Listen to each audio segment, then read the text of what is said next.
This is Quitting Addiction. In the last episode, we considered depression and anxiety as one of the consequences of addiction. If you're just joining this podcast for the first time, I recommend you go to previous episodes on our page so you can follow up on the discussion. In previous episodes, we discussed understanding addiction. We also looked at the types of addictions, and we also considered the consequences of addiction on you as a person, on your relationships, your family, and the society at large. In today's episode, we are going to look at how to quit addiction. Now we understand what addiction is. We have looked at the various types of addiction. So how do we quit this addiction? The first step to quitting addiction is admitting there is a problem. You must first recognize that there is something wrong with you. You must acknowledge the addiction, because living in denial is a common barrier to gaining your freedom from that addiction. Honesty is key. You must be honest with yourself and accept that this addiction you have gotten entangled in is cutting your life short. There are certain pointers to know that you have an addiction problem. Because a person might say, I'm not addicted to this thing. I can control myself. I can decide not to take it. But let us check. There are certain questions we can ask ourselves in honesty. And if we can answer these questions without any bias or sentiments, then you are on your way to quitting that addiction and gaining your freedom. The first question we should ask ourselves is this: how is my appetite? Previously, you could wake up in the morning feeling hungry, and you just go to the kitchen and put a few things together, breakfast is ready, and you eat to your satisfaction. This is how you were born. Under normal circumstances, this is how it is supposed to be. Same thing for lunch, and the same goes for dinner. You shouldn't have any difficulty eating at any point. Once you feel you are hungry and food is made available, you should be able to eat. But as it stands now, is there any substance you must indulge in, or is there anything you must smoke before you are able to eat? Is there anything that you must take, and if you do not have access to that particular substance, you are unable to eat even when food is available? If you can answer this question, then you have an addiction problem. The next question we will ask ourselves is this: do you have any issue sleeping at night? Normally, after the whole day's activity, a person is supposed to be tired and exhausted. So when you get to your room, you have your bath, and you fall on your bed, you shouldn't have difficulty falling asleep. But have you gotten to this point where you cannot sleep until you have taken a certain substance into your system? Has it gotten to the point where if you do not take sleeping pills, you are unable to sleep? Has it gotten to the point where if you do not smoke or drink alcohol, you are unable to fall asleep? If you can answer this question also, then we are making progress. Another question you will ask yourself: do you often withdraw from the public and find solace in being alone all the time? You used to be a jovial person. You used to hang around people. You used to go out. You used to visit friends. You loved the company of your family. All of a sudden, you prefer your privacy. You prefer your own company behind closed doors. Why are you always indoors? Why do you always feel the need to withdraw from the public and you're always by yourself, you're always lonely, you're antisocial? Is it not that there is a substance you have involved yourself in that you always need to withdraw in order to indulge in it?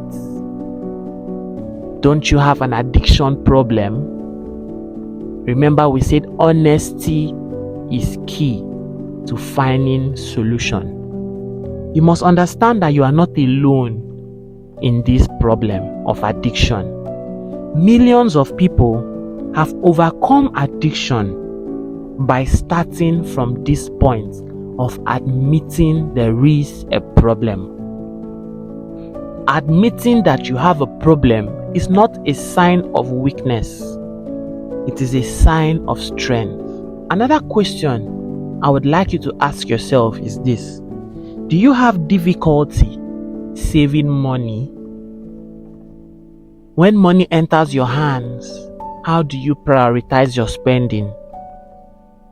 Is there a certain substance you must always buy, even when you don't have money to buy food?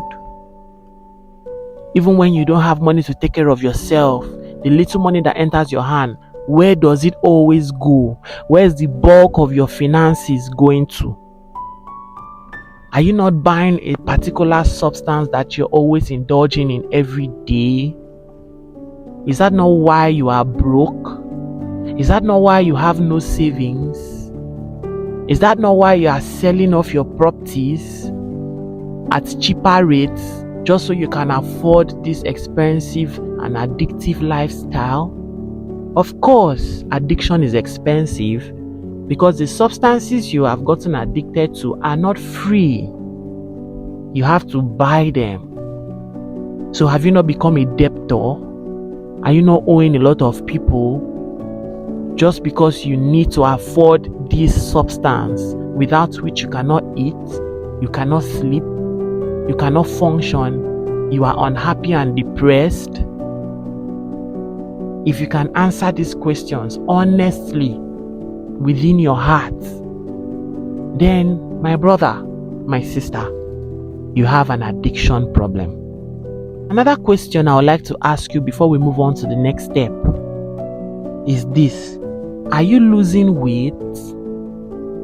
Are you looking haggard? Look at your old pictures before you got introduced into this addiction. Did you look better than you are looking now? Are you not looking sick? What is wrong with you? You have an addiction problem, and because your brain chemistry has been altered on account of this substance, you no longer take care of yourself. You no longer eat well. You no longer sleep well. Your funds have now been diverted to fueling that addiction. Is that not why you are looking so sick and haggard? Now, what are those things that can hinder you from seeking help and coming out of this addiction? Guilt or shame can be a big hindrance to your freedom. The fact that speaking about this thing or talking to somebody about it is shameful. You feel guilty that you have been indulging in this mess, and so you find it difficult to open up to anyone. Guilt and shame can be a major problem why so many people have remained in their addiction. You can't come out to ask for help because what will people think of you? People know you in the church, people know you in the office, people know you in the area. They don't believe that you are this kind of person in secret. You cannot come out to look for help because your private life is messed up. So guilt can be the first hindrance to quitting that addiction. It takes a brave person to admit fault. It takes a brave person to admit, I am at fault. I have a problem. Please, I need help. So don't try to quit alone. You need help because you cannot come out of it alone.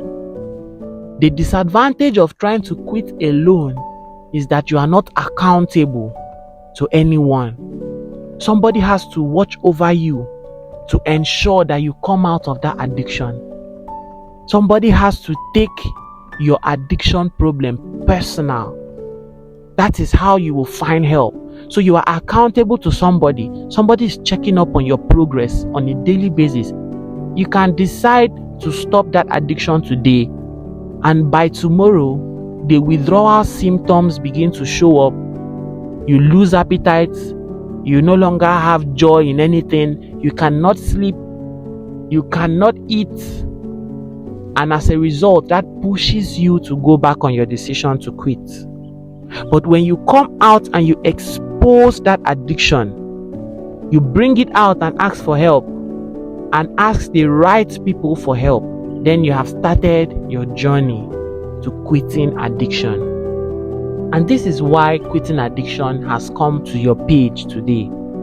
Quitting Addiction is here to give you support and to help you come out of this addiction. If you need to talk to someone privately, you can send me a DM and I will listen to you and offer solution to your problem. There is nothing you are going through that we are not familiar with. There is nothing you are going through that is new to us. If you want to come out of that drug addiction, that porn addiction, that phone addiction, that alcohol addiction, whatever substance you are involved in, it is possible that you can come out of it today. But first, you must open up to somebody. Lastly, before we end today's episode, it's also important to note that quitting addiction is a personal decision. It's not a group thing. Yes, you might have been introduced to that addiction by a group of people or a friend, but coming out of that addiction is a personal choice because you decided personally to go into that addiction. So it is only natural that you will decide personally to come out of it. No one can force you to come out of an addiction. No one can compel you enough if you have not made that decision. So we are going to end today's episode on this note. It is possible for you to quit your addiction today, to give yourself a chance at a healthier future. In the next episode, we will discuss the various triggers that might push a person who is trying to quit back into the addiction. We did not say it is going to be easy to quit, but we are saying it is possible to quit. If you have listened up to this point, you're a good listener, and I must commend you. If you have any experience you would like to share concerning any of the issues we have raised today, kindly do so in the comment section.